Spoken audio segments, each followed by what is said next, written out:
Welcome to tarot divine messages. Dear viewers, ఈరోజు మన కలెక్టివ్కి ఏం మెసేజ్ చెప్దాం అనుకుంటున్నారు?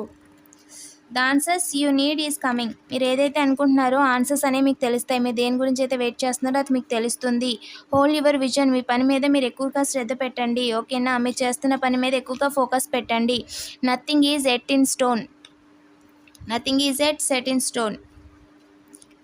మీరేంటి అంటే రాతిని కూడా మార్చగల ఒక క్యాపబిలిటీ అనేది ఉంది. సో మీ హార్ట్ని స్ట్రాంగ్ చేసుకోండి. ఏంటంటే ఎమోషనల్గా వద్దు, ఎమోషనల్గా ఉండొద్దు. ఎమోషన్స్ అని ఈ టైంలో చాలా హైగా ఉన్నాయి. సో ఎమోషనల్స్ని కంట్రోల్ చేసుకోండి. కోపంలోను బాధలోను నిర్ణయాలు తీసుకోవడం, ఇంకొకరిని ఒక మాట అనడం చెయ్యొద్దు.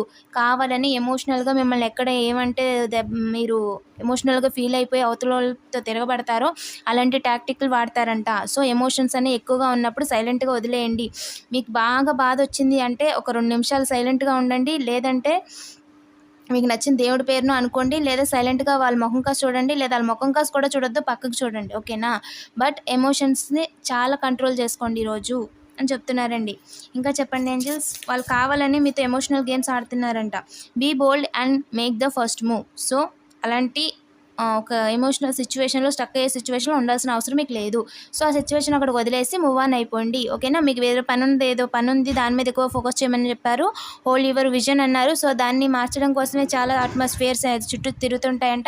సో దాన్ని అవాయిడ్ చేయండి. మీ పని మీద మీరు చూసుకోండి. ఎమోషనల్గా అస్సలు ఎమోషనల్ అటాచ్మెంట్స్ పెట్టుకోవద్దు. Thank you for watching. వీడియోని డబుల్ ట్యాప్ చేయండి, ఎనర్జీస్ని క్లెయిమ్ చేసుకోండి. ఇలాంటి మరిన్ని వీడియోస్ కోసం తప్పకుండా సబ్స్క్రైబ్ చేసుకోండి.